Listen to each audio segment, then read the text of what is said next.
Hello, everyone, and welcome to the Bengals show. This is episode number 2.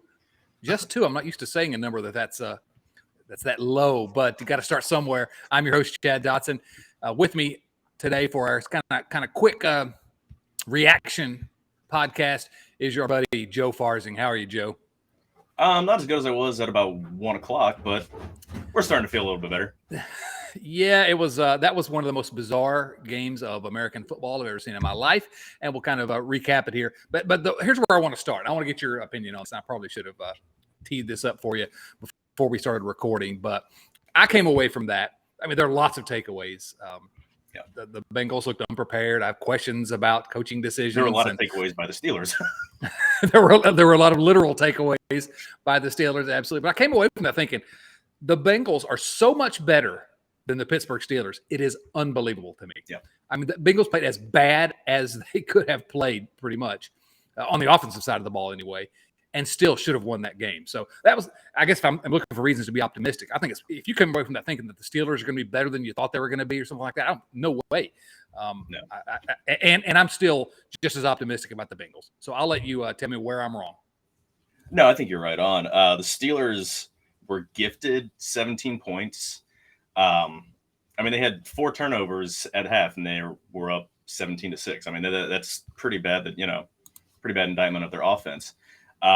If they're missing T.J. Watt, I mean, he's possibly thought to have had a torn pec. I mean, that's probably a season ender. They're in a lot of trouble. Trubisky, they didn't make the killer play. I mean, didn't make the killer mistake. There was no turnovers. Bengals didn't cause any sacks, but that's the best they can do. I mean, Bengals had the ball, twice as long. They had 170 more yards on offense.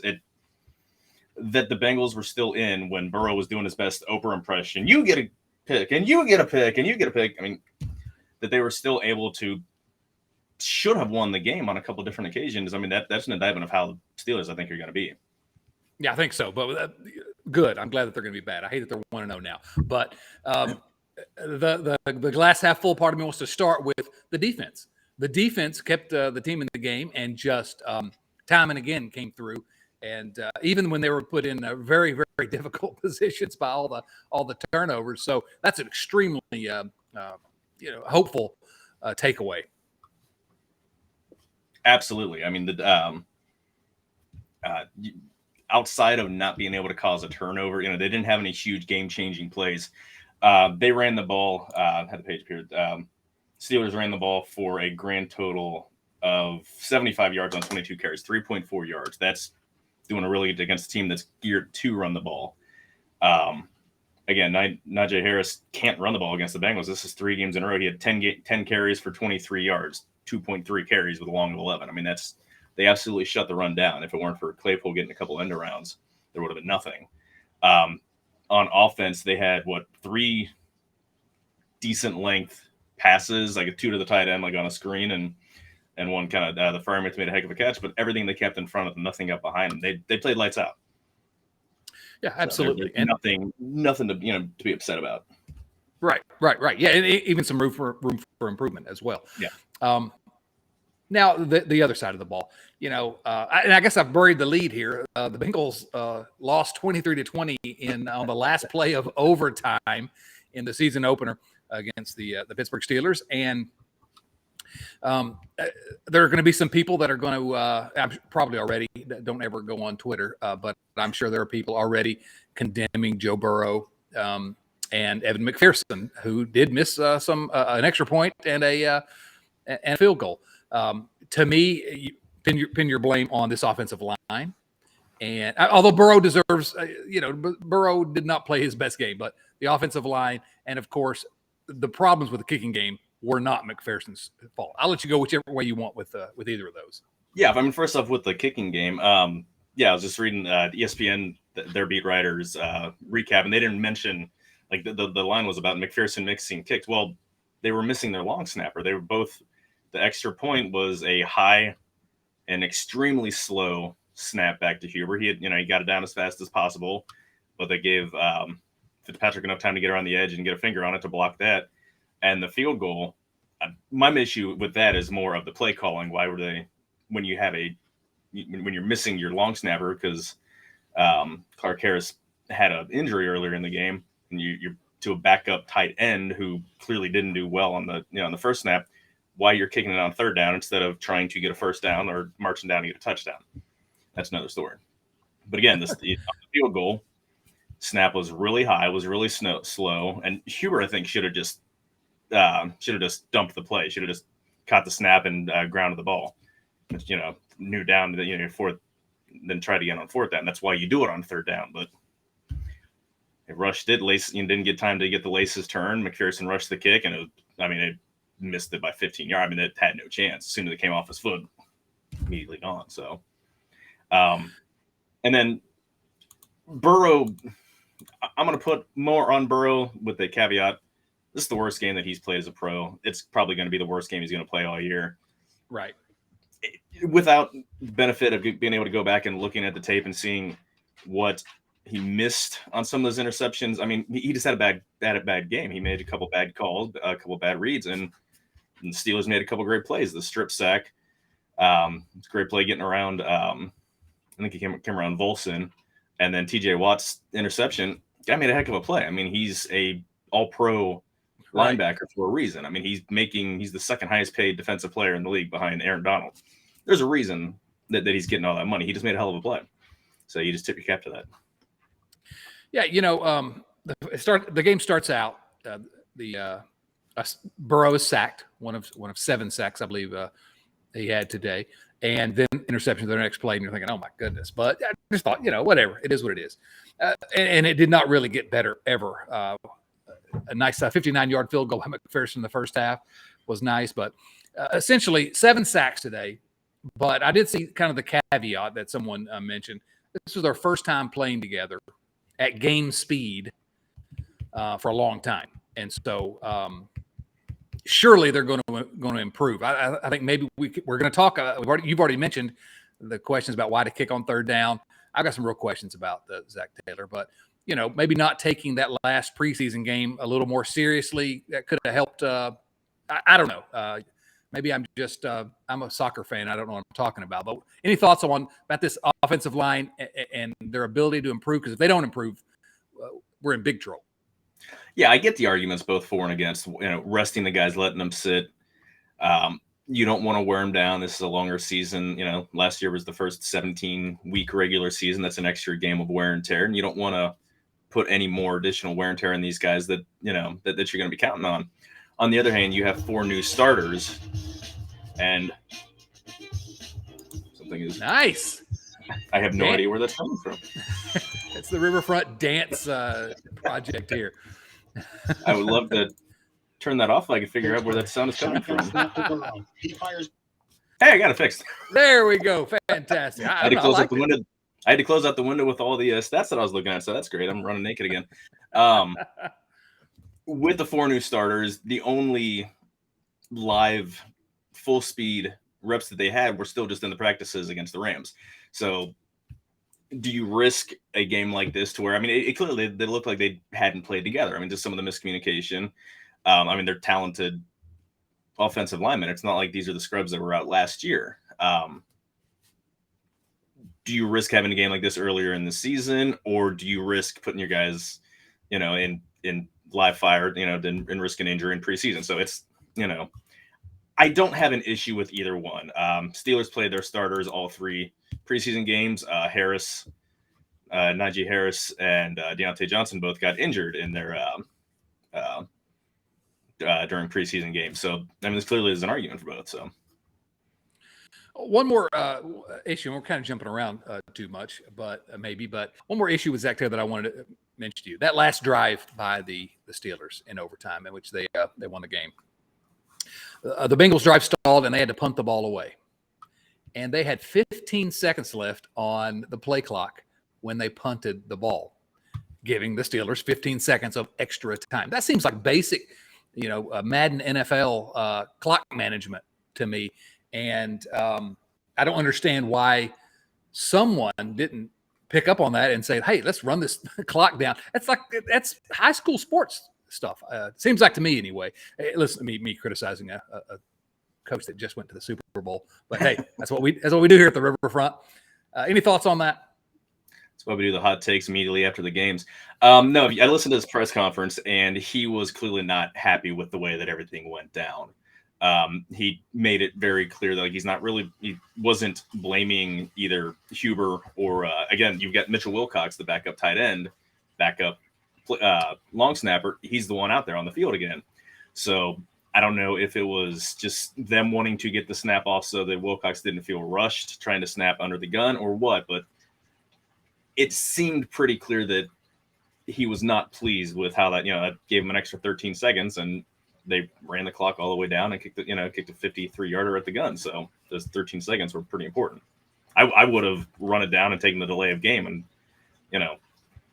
so that way you're not feeling rushed. But that's me, not them.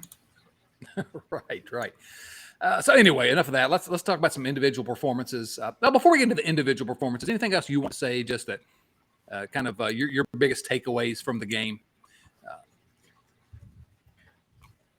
Take a deep breath and relax. It's the first week. Again, I'm concerned about Higgins' injury. It was a big difference when he went out. They were missing. They're stuck throwing to Mike Thomas down the field. There's a couple plays down the sideline. If they had T. Higgins' 6'4" frame and catch radius, there were plays to be made. There was the they had the one drive to where Jamar caught the ball that should have been a touchdown. Caught it at the goal line. They marked him out at like the 1 foot line, and bad set of play calls, but they could have used someone with his height. You throw the ball up to the goalpost and let the guy go up and grab it. So. And if you haven't heard, T. Higgins went out with a concussion, didn't return, and I guess we'll wait and see what the protocols are going forward when he'll be available, but presumably next week. But you would hope so, but I mean that's sometimes it's a couple weeks, sometimes right. It really depends on how quickly. I mean, the brain is kind of an important part of the body, so you want to make sure that you're as healthy up there as you can be. The brain is not that important here at the Riverfront. Just so everyone, but you already knew that. So anyway, what else you got? I was going to say everybody who spends a second on Twitter is very much aware how little brain is actually used. I was kind of hoping that they would have used Hayden Hurst a little bit more. I think there was a lot of plays to be made with him. Their linebackers aren't very good in coverage, and he's a huge athletic target over the middle. I mean, he still had a decent game. He had, I believe, 5 grabs for 46 yards. If you watched, you better have watched the episode number 1. I said he was going to have a big game, but no, I didn't. I missed that. Was that here in this podcast feed? I don't know. You got to ask your brother about that one. I don't know where he put it. Yeah, I did listen to it. It was great. Let me just say about Hurst really quickly. The first ball that was thrown in, the first time he was targeted, I was like, oh my goodness, I'm going to love this guy, because it was the second drive and it was for a first down. He got the ball. He dragged 2 guys. I mean, it was like he was, I don't know, two yards from the first down line, and he just dragged 2 guys across. Like, I'm getting this first down. I'm not letting anyone get in my way. I'm like, this is a guy that is going to be popular in Cincinnati. This is the type of player he is. So I'm eager to see what he does going forward as well. Yeah, I mean, he's a better receiver than CJ Uzomah could ever dream of being. He's not as good of a blocker, but he's a lot more athletic. He's got a lot better hands. I mean, if they can put him in, even if they just replace the targets that Uzomah had, because there's plenty of other guys to give the ball to, he's got a chance to have a huge season. So I'm excited to see. Again, this is week 1. I'm not going to get doom and gloom. Just reading, because it's fun more than anything else, reading some of the comments on some of the things that people are already saying to fire Zach Taylor. I'm like, he just took him to the I have issues, but the guy just took him to the Super Bowl. And this was one game where your quarterback gave the ball away 3 separate times on, doesn't matter what play call you have. If the quarterback throws the ball right to the other team, it's a little difficult to win. That's not really Zach Taylor's fault. Yeah, you could put behind the 8 ball a little bit. Yeah. Although, again, there are real reasons to criticize his performance today, but there are reasons to criticize a lot of performances today. It's week 1. And as much as I like to get doom and gloom, I don't see any reason whatsoever to do it after this performance. I just think everything can be, I'm counting a lot on what people are telling me about this offensive line. But everything that went wrong today, other than, Higgins getting hurt, hopefully that gets corrected soon, but everything else is fixable. by just some hard work and some reps. That's my opinion. And you know what? We still have Joe Burrow, and Burrow did. I mean, his overall numbers didn't look great, but he was 30 through 53, threw for 338 yards. And he was also a throw into, I don't know, my eyes kind of get a little watery. It gets misty in here when I just watched Joe Burrow and Jamar Chase. Jamar Chase, to me, was fantastic today. And what do you have? He had 10 catches, I think. 10 catches, 129 yards, a touchdown. Yeah. Oh, man, I love those guys. And you're right. Not having Higgins, though. Well, we're lucky to have Chase and Boyd as well. But anyway, what did you think of the receivers, and what did you think of Joe Mixon? Mixon was fine. I didn't like the play calling for the running attack. They kept trying to go between the tackles when after in the second quarter, it became clear that there wasn't much to get. I mean, he had 80. I'm trying to find. I think he had like 82 yards, 27 carries, 31 yards. So you take that one carry away, and he's at 26 for 51 yards. That's less than 2 yards a pop. I think they should have tried to get him. No, again, I want to wait and see when all the stats come out to see where the runs went, if there were more, how many actually went outside. But it seems there was an opportunity to get the ball outside the tackles, sweep, toss, whatever play call you want to do. But they decided to stay, try to keep the runs inside just for the cutback lane. So, what are other big takeaways? On to Dallas. Oh, wait a minute. That's Bill Belichick. No, I'm hoping that Clark Harris is fine. Otherwise, that they had the training camp battle with Cal Adamitis. He is on the practice squad. So if there's anything long term, you at least have a guy that's worked with your specialists through the whole training camp. Honestly, this is a game I think you look at the tape. You've got 70 minutes of tape to look from. You kind of go over it once, then you throw it in the garbage. Offensive line, I think, again, with more communication and just more reps together as a unit, it's going to look better. I mean, even in the worst games of last year, the line barely looked as bad as it did today, and that's with inferior talent. So I'm not worried. I'm not happy, but I'm not worried about how it's going to be long term. Yeah, I agree. I don't think there's any reason whatsoever to be too concerned. I mean, you should be concerned. I mean, it was ugly, but no reason to give up hope just yet at all. Alerted, but not hitting the panic button yet. Yeah, really. I mean, it is. It's game one. It's a long season.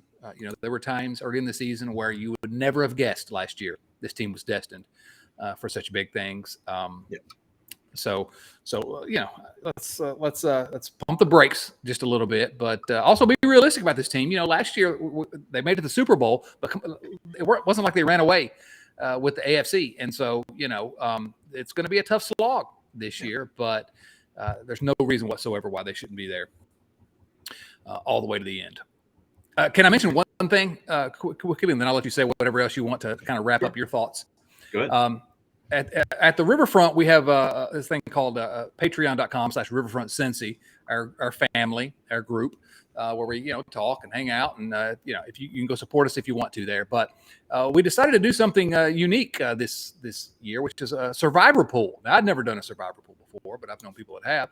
Joe, what's going on with our survivor pool at the Riverfront? I appreciate you bringing that up. I don't think I ever want you hosting this again. I think it's just going to be Nate and me from now on. No, so sorry, I had to do that. I'm sorry, but now you're on the spot. Yeah, the only two who are actually out of the survivor pool right now is your brother Nate, who picked the Jags to win, which I had to question his intelligence on that one. And I picked the Colts to beat the Texans because the Texans are terrible, and then they went ahead and tied them, which knocks me out.